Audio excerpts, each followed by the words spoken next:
Okay, so in today's video I'm gonna show you about this USB-C cable with the display and the flow of it, how it works, what's inside.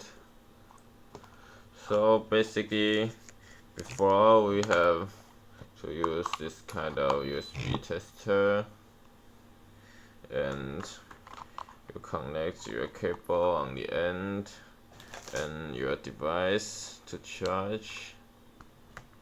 It will show the power it's using,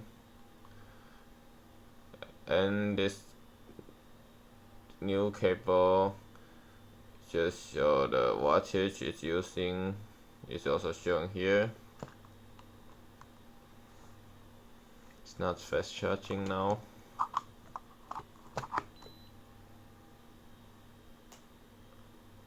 It's charging a bit faster now with 1 amp.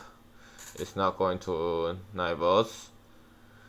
The first cable with the display that come out basically is USB-A to USB-C.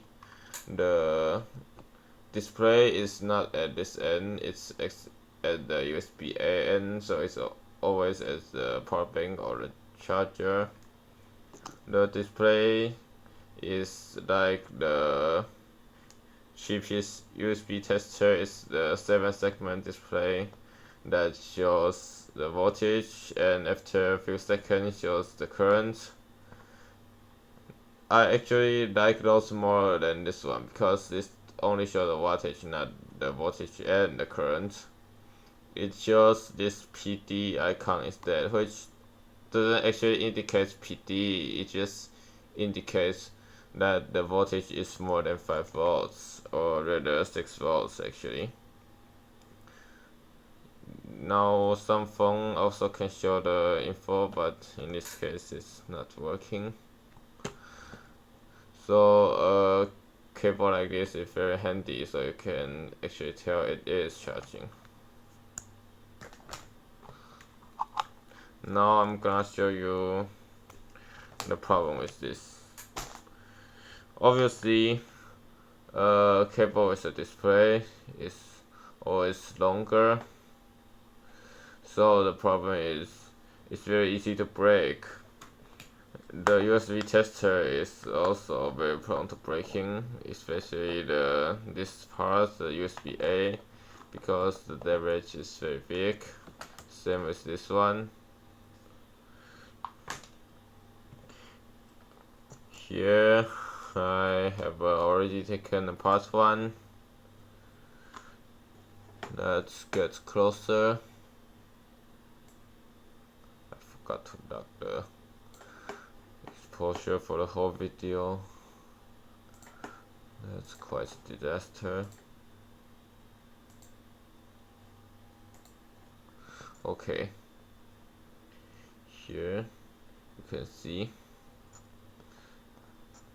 Here is the connector. It basically just plug into the PCB like this.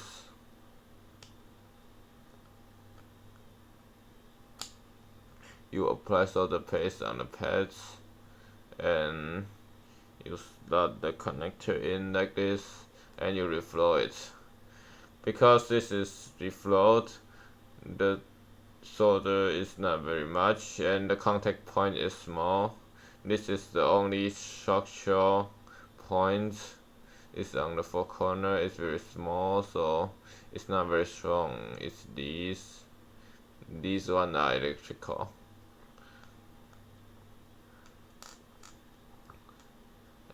And actually this wouldn't be detrimental to it because the way it's assembled is,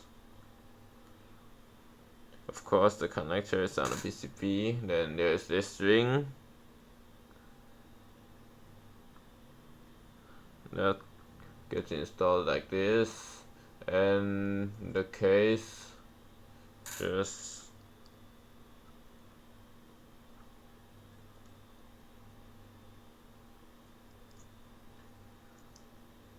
installs in the case like this. Inside like this basically.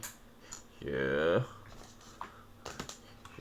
the assembled one. Basically the ring just get in, and the end is actually not injection molded inside this directly. It just look back here because the plastic is colored. Here you can see this part is colored, and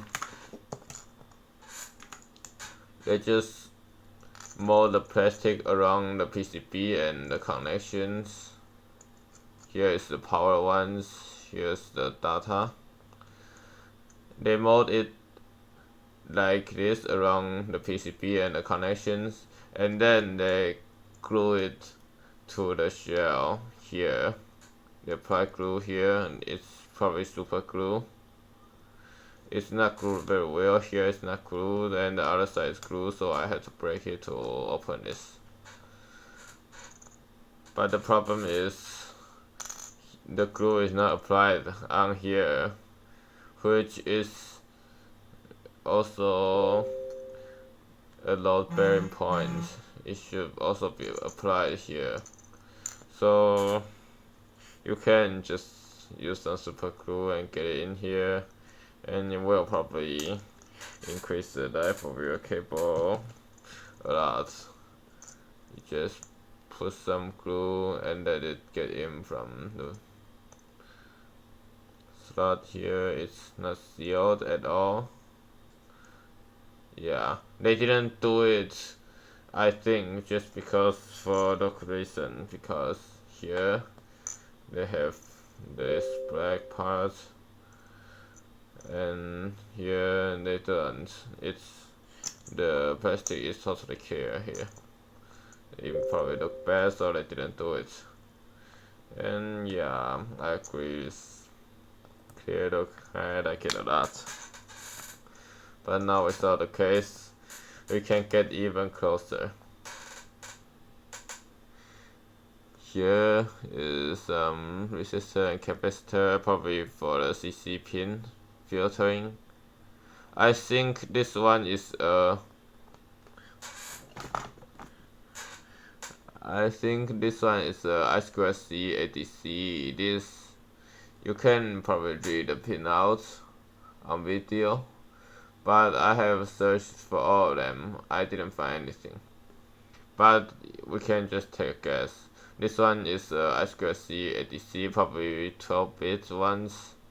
Of course, this two is the current sensing resistor, or maybe this is op amp. I'm not sure. It could be a op amp or ADC. This is obviously a microcontroller, so driver display. This obviously HT32. It's obviously 3.3 volt regulator. To power everything, it's linear ones. Of course, it's not a huge current draw. Then the display itself. Let's remove the plastic. It's probably SMD LED beneath.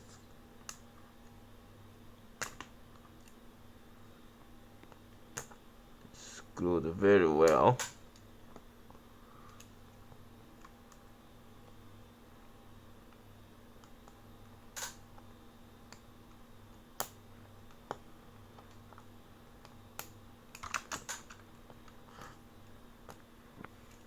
Just as I'd expect, it's SMD LED inside. I think I've broken some of them, unfortunately. Maybe these.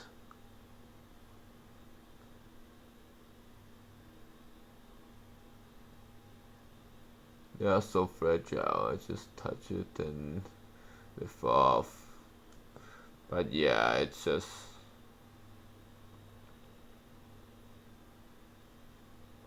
SMD LED beneath. This is like 0204 LED, I think. It's so tiny. You're not gonna solder this by hand, never. Yeah, that's pretty much it. I think they just Charlie Plex this display because you can see it on camera. Let me get the working one.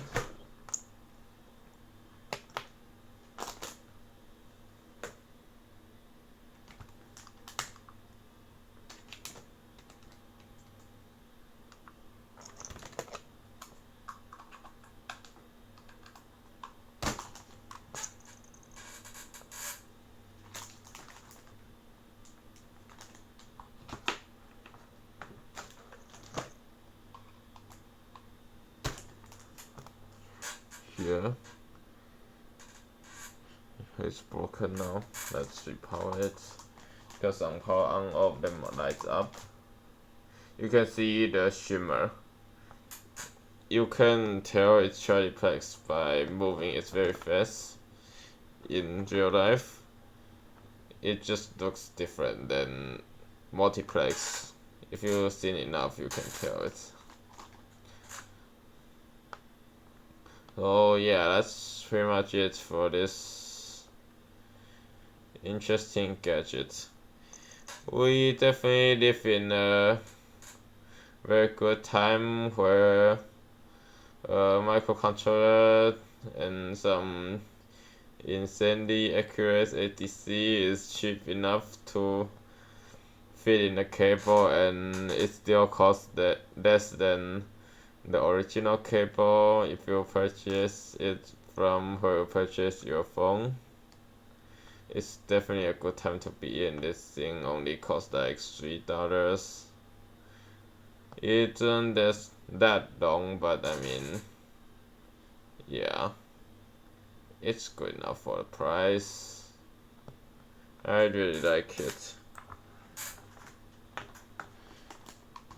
I'll show you the working one in detail. Power it again.